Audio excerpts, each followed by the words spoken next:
अस्सलाम वालेकुम व्यूवर्स, कैसे हैं।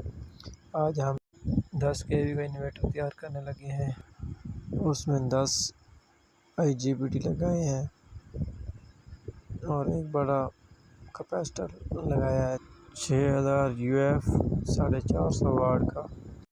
फिर हमने 12 वाट की सप्लाई तैयार की है जो हमारे सिस्टम को चलाती है।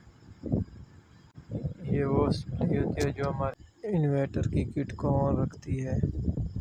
हमारे इन्वर्टर की किट के चलने का सारा किरदार इसी का होता। अगर ये ना चले तो हमारा इन्वर्टर ऑन नहीं होता। आप देख सकते हैं कि हमारी सप्लाई किस तरह की तैयार हो गई है। उसमें पीछे आपको नज़र आ रहा होगा कैसे हमने काविया के साथ उसकी सेटिंग की है।